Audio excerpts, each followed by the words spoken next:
Do you have the listing of who's in this room? I do not. Okay. I'm sorry. But it's oratory Yes. next? Okay, but there are several rooms with it, right? Yes. Okay.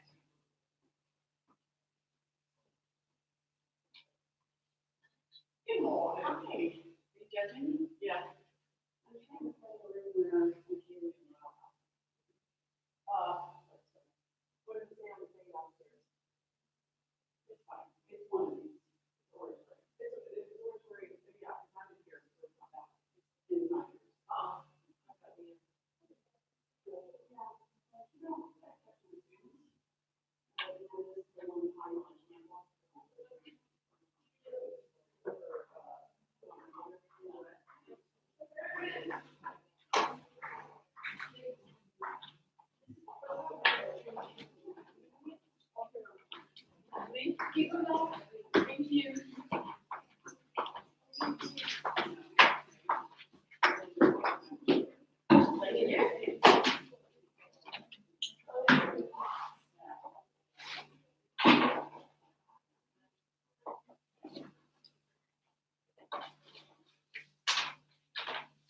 Is this your room? Yes.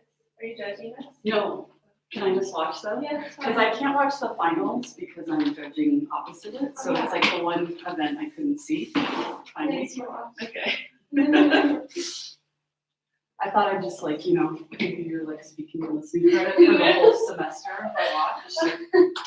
Just don't have to worry about it anymore, right? Yeah.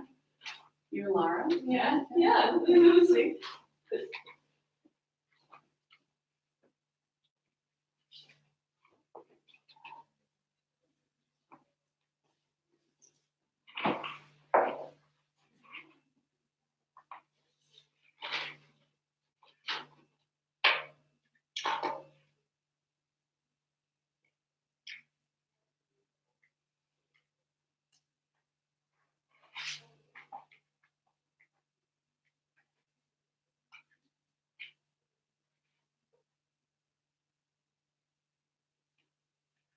So right after this is the debate semifinals, the impromptu. I don't know. Yeah, it is. I have a shirt, but I really don't know anything. Yeah, where is it? In the theater? Debate. One of them's in the theater, one of them's in the green room, and then impromptu finals are in the black box. Okay. Yeah.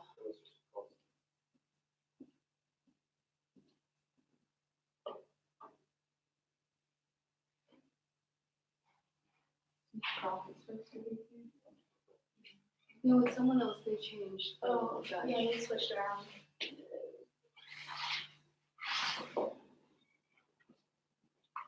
This is Spanish class.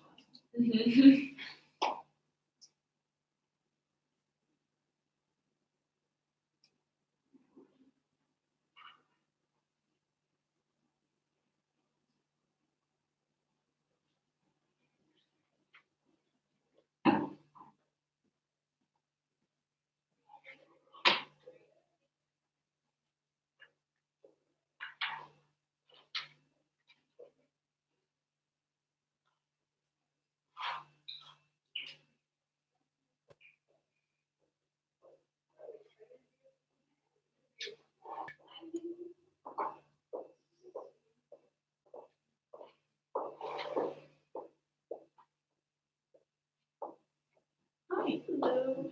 I'm just here to watch. So I was telling Michaela, just to give you your speaking and listening credit. Oh, perfect. So I don't have to grade anything else. Yeah.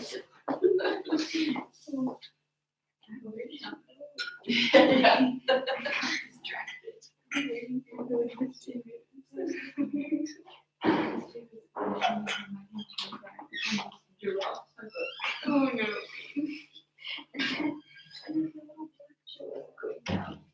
I was like, I'll see. Get on it. I go. It doesn't go down. I'm like, everyone's complete silence. Live streaming. I'm like, it's not going. Those things are literally broken. But pizza, and she tries to put it down. It doesn't put it down. I give up. And I take that wooden chair. Oh no. But how was your actual piece? Because I was distracted by the wooden chair. Okay, it's okay. It's okay. Doesn't mean awkward. Because the chairs all the way to the console like this. And then my leg starts going. Because you know when you It used to be my work where my legs started shaking like you were saying. I was like, oh no. and then the whole time, I'm like, oh no. It's like up here. Please, Ashley.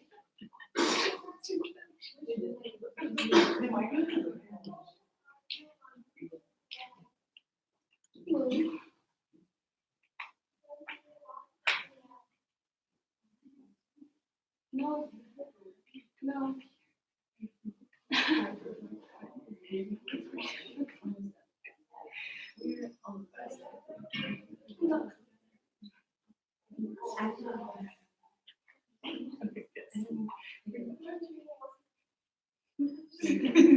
Elise, let's go sleep. No, thank you. No, no, we're saying.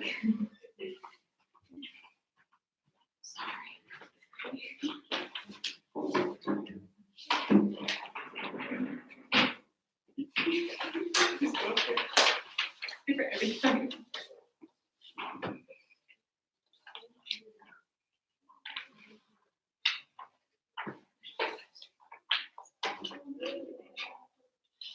Can I shut the door? Yes. I think we're all here, yes? Yeah. Yes.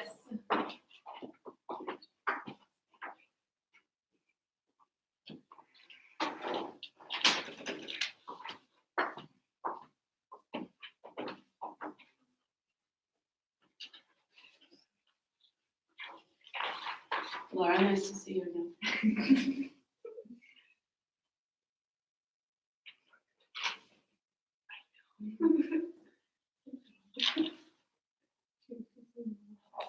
Who, me? No, no, it's Oh, good, okay, because I was like, no, You know, last absolutely not. I know, people like make me cry and all this stuff, so no crying this time. Okay.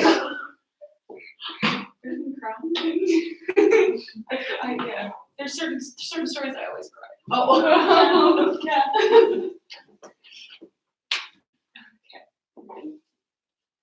Close your eyes and picture a human being. Now picture a doctor. Now a lawyer. Now a scientist.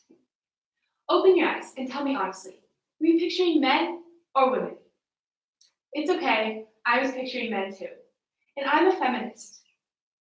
In 1920, the 19th Amendment of the US Constitution was ratified, granting women in the United States the right to vote. Next year marks 100 years since this historic bill was passed. In those 100 years, we've made incredible leaps and fostered monumental change. Women's rights movements like Time's Up and #MeToo circulating through social media have gone viral.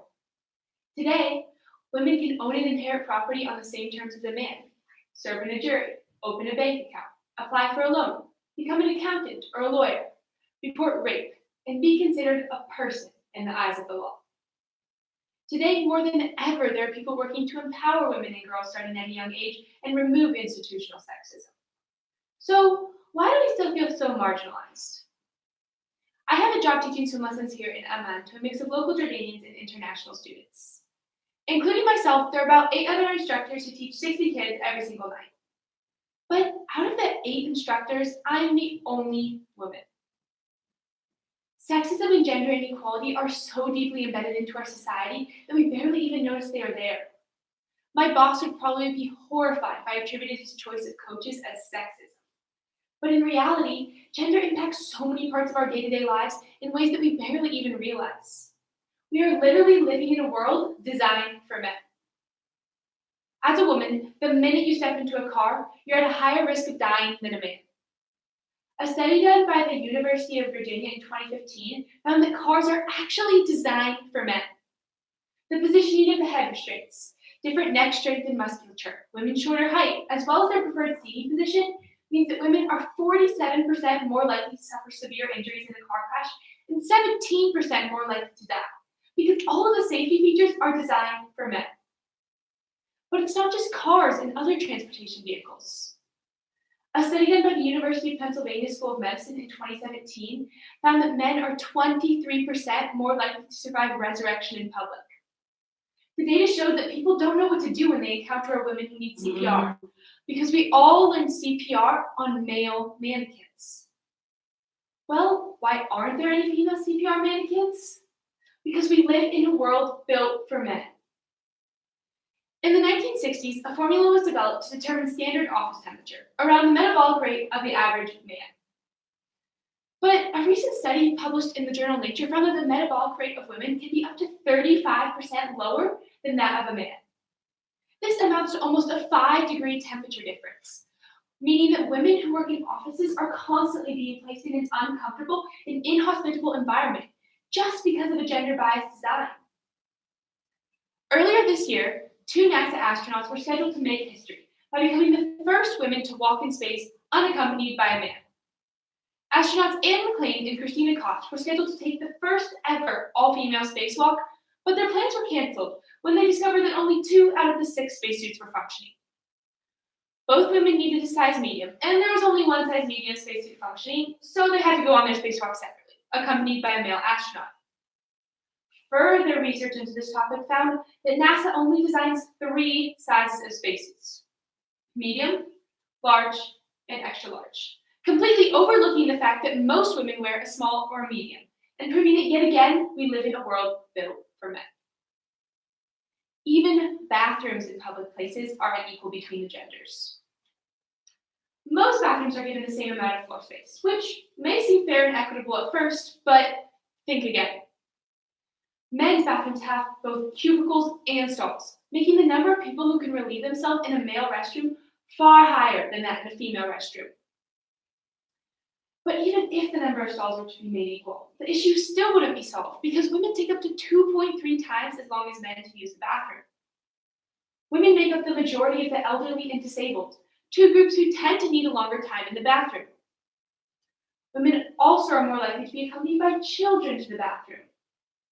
Then there's the 20 to 25% of women of childbearing age who are on their period and will need to change a tampon or a pad. We are living in a world where something as simple as bathrooms are designed for men.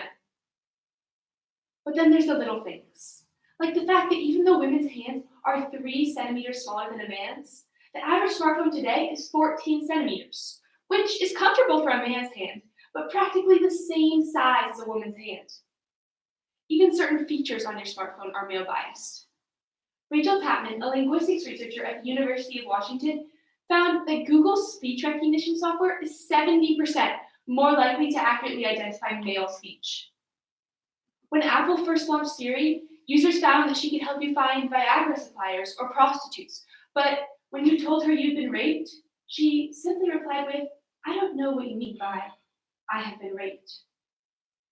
Just think about that for a second. All of this comes back to one thing. We're living in a world built for men, and that needs to change. The underlying cause of this gender inequality is in the harmful gender and social norms existing in most societies today. The male bias wired into our brains no longer surprises me. As a society, we simply fail to realize 51% of the population exists. Even if it isn't deliberate, this gender inequality has a serious impact on women's lives. The effects ranging from inconvenient to fatal. Real change can't happen until these implicit gender biases are broken down. Because the problem is, we're trying to be feminists in a world designed for men. So, how can we change this? It's simple. We must put value into women. When you put value into a person, it empowers them and makes them want to put their own effort and value into themselves, their work, and their life. So the next time a woman asks you for something, listen to her. Believe her. Because she wouldn't be asking without good reason. Only when we can do this will we no longer live in a world built for men, but a world built for people. Thank you.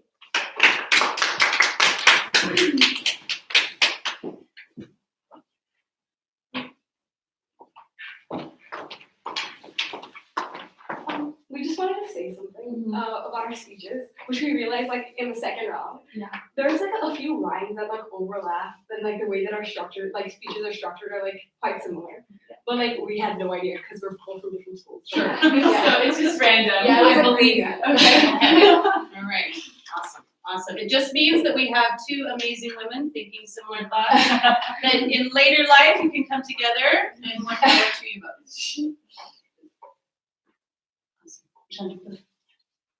Close your eyes and imagine that one quiet person that you've always thought to be an introvert. Now put them in a suit in the center of a stage, donning the role of a leader. Isn't it odd, counterintuitive, awkward even? Well, you're not alone in thinking so. So what does come to mind when you think of a leader? Is it the CEO who exudes his presence into every room he walks in? Or is it the dynamic and dominant world leader who dominates your evening news? Well, our culture and society, specifically in business and politics, seems to adore this idea of a confident and charismatic leader who can decisively lead a band of starstruck followers. This stereotypical view of an extroverted individual has been what we as a society have perceived with our perception of a leader for as long as we can remember. And it's this thought that discourages many from stepping up to the plate. The question that needs to be asked now, more than ever, is if being an introvert is the one thing that makes or breaks who our leaders can and cannot be. So introverts, the type of people who prefer to be alone with their thoughts, get their energy from solitude, quiet but creative, and think before they speak. No number of phrases can truly sum up around 40% of our global population, but in a nutshell, that is what an introvert is. And what shouldn't be so surprising is that they can be leaders too. But aren't introverts simply too shy and reserved to be standing up and making the decisions important for when you are a leader? Well, that's where we may have all gone the wrong idea. It's quite simple. Introverts, unlike extroverts, when tasked with a problem, react consciously by thinking first, then acting. In a study conducted by Rihanna Khalil, a notable psychologist from Qasim University, Saudi Arabia, found that in a pool of 370 people categorized as either introverted or extroverted, with the use of the Eysenck personality questionnaire, almost 3/4 of extroverts needed someone to steer them in the right direction while taking decisions, whilst more than 3/4 of introverts rely solely on their intuition, inner feelings, and reactions. We've all been party to the effects of poor and hasty decision-making, and many a times the decisions that our leaders take govern the very ways in which we live. Now, before I continue, picture a small, quiet little girl raised in a family of blaring and charismatic socialites, but just feeling invisible. Imagine being written off as that one girl who wants to sit in the back seat, when really, the steering wheel is her dream. Well, that's what it's like growing up as an introvert, aspiring to be a leader, and I can attest to that. But aren't introverts like you and that quiet little girl, simply too reserved and quiet to be building the personal connections and relationships important for when you are a leader? It's true that introverts can often seem disconnected and unable or unwilling to build personal connections with their employees and clients, whilst in reality, the connections that introverts build just happen to be focused on different priorities. While they may not be openly conversational and may seem slightly shy and reserved in large groups and crowded settings, introverts are actually excellent and efficient at developing deeper and more meaningful connections. But how? Well, they believe in genuine relationship building by understanding the needs of the people. This allows them to be more in tune with each and every member of the team, every demand and need of the client, and what exactly the public's interests may be. But given the dominant and dynamic natural traits that extroverts possess, aren't they the ones naturally fit for the job?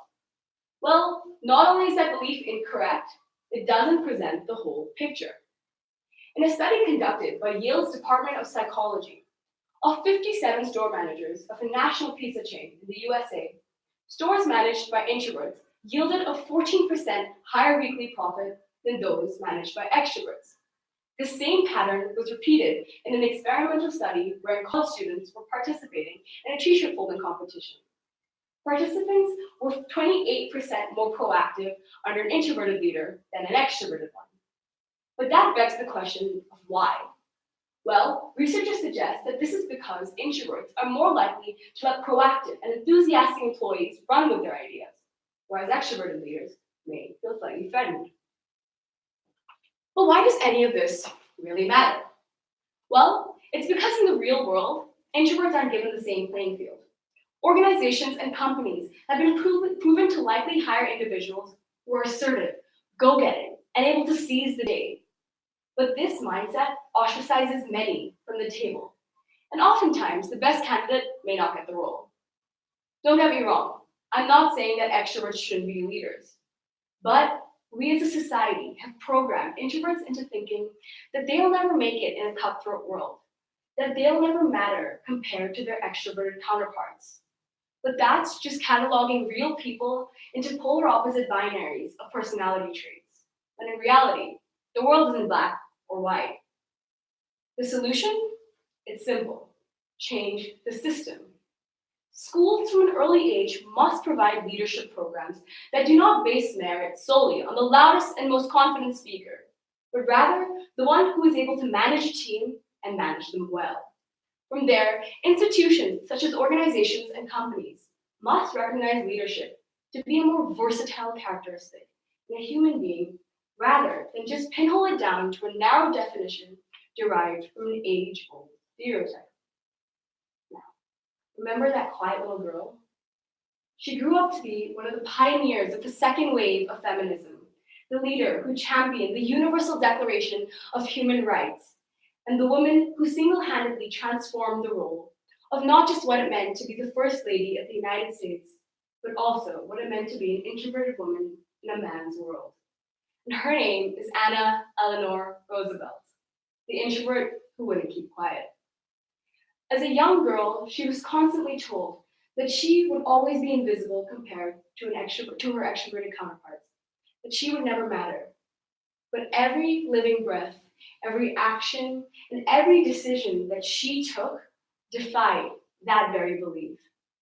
And knowing that on the other end of the TV may be sitting another quiet little kid looking to defy the norms of what it meant to be an introverted leader, she once famously said, "You must do the thing you think you cannot do." Thank you. I told you guys not to make me cry.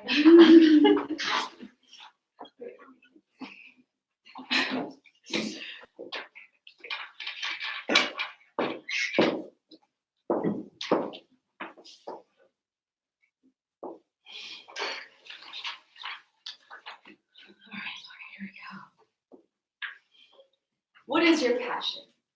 As a kid, my answer to this question changed every day. One day it was turtles, the next dolphins, and maybe in a month's time, it would be dancing. Nowadays, my answer to this question is a little different. I usually can't come up with an answer at all, no matter how many times the question is asked. We are constantly under fire. Go to a university that offers something you're passionate about. The only way to feel fulfilled in your career is to work for something you're passionate about. Passion this, passion that. If you do a quick search on Google on just the word passion, you get no less than 2 billion hits. But does anyone know what passion means? What it implies? Passion has become the go-to answer for almost anything. Take this for example. I was asking around for some ideas I could write a speech about.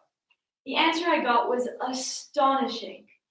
I was told to write something I was passionate about, which is exactly what I did. I wonder, why do we constantly have to be on the lookout? We spend so much time looking and not enough time simply living. Chase your passion. Countless times I've heard this advice dished out as motivations by my relatives. After their persistent interrogations about universities, I tend to give them a blank stare. I'm usually thinking about which way I'm going to answer their question. I could go 2 ways. First, I could give them the answer they want, list some pretty well-recognized universities, even throw in a few Ivy Leagues to really impress them. Or I could be brutally honest, give them no answer whatsoever. I usually go with the latter, which, just like clockwork, is followed by the very original advice involving, you guessed it, passion. Is this advice really as inspiring as it seems on Pinterest boards? The answer is no. If you take this advice literally, it makes it seem like there is only one passion to find. This results in a more closed mindset, making it harder for you to stay motivated and overcome burdens. You are led to believe that finding your passion would be a simple chase and grab. According to Stanford researchers in 2017, this advice could even make you less successful. In a study, they gathered over 400 students who were interested in a variety of topics, including humanities, science, STEM, and the arts. They were given materials such as papers and videos they had to fill out. Students who were deeply passionate about one topic were unable to finish the rest of the material. In this scenario, their passion was a distraction. If you live with the mindset that there is just one mold made for you, you're less likely to keep your eye out for potential interests when you believe you found the one. Perhaps I want to submerge myself in the world of business, but that doesn't mean I have to stop thinking about journalism. Passions are restricting us from exploring different interests. So why are they still enforced by our social circles? The reason is passions are seen as a point of stability in the whirlwind we refer to as life. We're all in a hurry to find a passion that we believe will automatically arrange our future and clear all our confusion. As surprising as it sounds, it just doesn't work that way. According to the Journal of Vocational Behavior in 2007, this hunt for your one true calling only results in a higher number of students feeling lost and confused. Students are left gasping for air as they are submerged in a world of choices they seem to have no control over. As a 16-year-old student, I'm expected to responsibly and accurately pick my APs for next year. I have to choose what I want to prioritize, what I feel passionate about, and how to polish my school record to be fished out by a great university. But it's a lot more complicated than simply ticking a box in a course selection survey. Humans are continuously changing. I know that because the person I am today would not recognize the one I was last year or the year before that. The teenage years are not a place for stability and rationality. In fact, according to the University of Rochester's Medical Center, the prefrontal cortex, the area in the brain responsible for making these rational decisions, does not fully develop until the age of 25. So finding a passion may seem like a solution, but it's really a puzzle, an extremely difficult puzzle with missing pieces. There is no solution to this enigma, no matter how much we need that point of stability. In the world of business, failure is common. In the world of passion, it's taboo. The idea surrounding passion makes it seem that passion can only be a success. This summer, I took an entrepreneurship course at IE University and found out that 90% of all startups fail. A similar article dating back to 2018 on Harvard Business Review highlights the importance of failure for well-known companies like Google. The business strategy, intelligent fast failure, mimics exactly what failure can do to help people succeed. Intelligent fast failure is when a company purposely releases an unfinished product to the market so it can fail early on. This way, they can make adjustments tailored from the feedback of their target audience without investing too much money. The more they fail, the more feedback they receive, and the more likely they'll be able to create a successful product for the market. If we step away from the idea that passion is your winning lottery ticket, we can use intelligent fast failure to explore different interests, knowing they might fail. I guess if you were to find your so-called passion, you'd have to ask yourself, what is a passion? I can tell you what it's not. A passion is not something you think can be safe or reliable for the future. It's not something that's profitable or held in high esteem, and it's not something that will make you feel like an adequate child for your parents to brag about over brunch, because as parents, they'll always find an excuse to brag about you. A passion does not need to be defined, and it certainly doesn't have to be a singular. We all deserve to give ourselves a break from the pressure that pushes us to find it. So, unfortunately, your passion won't occur to you in a giant illuminated neon sign, but perhaps one day you may find a small sticky note with an interest that's calling your name. It'll be followed by another and another one after that. It's up to you to decide if you let them pile up or leaf through them one by one. Thank you.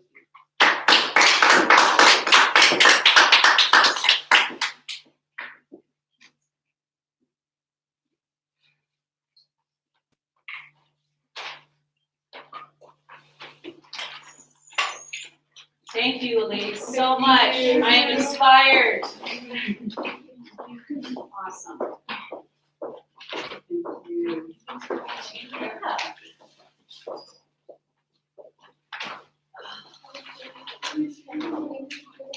Oh, I'm good. I think I'm gonna go back to my office and do this. So thank you very much for your assistance.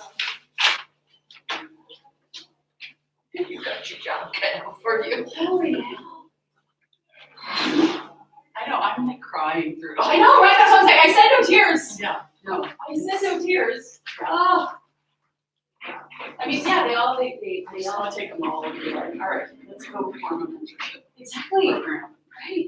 So last Friday, I went with this group of expat women. It's You told me about. yes, and these lovely 25-year-olds. Yes. Now we have this, then we have us. We all could. How are they even here, these men? I mean, you have a nice one, so you know, I shouldn't say much. It's nice. You but- missed it, my friend. Oh. Judging. but- I know.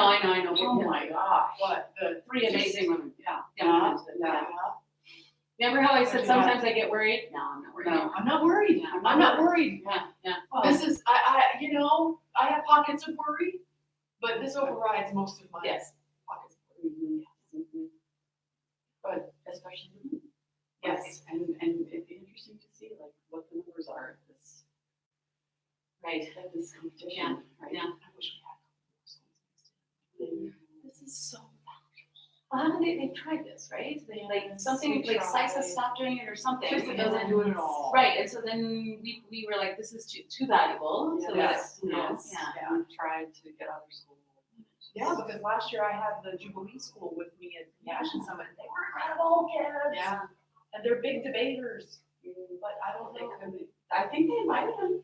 Yeah, they did. They did. But Well, there's so much going on, you know. alrighty. All right, so I I will will go go, back. yes, fill these out. Yeah. Good luck. Yeah. I'm like, good luck to you, Professor. Right.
that.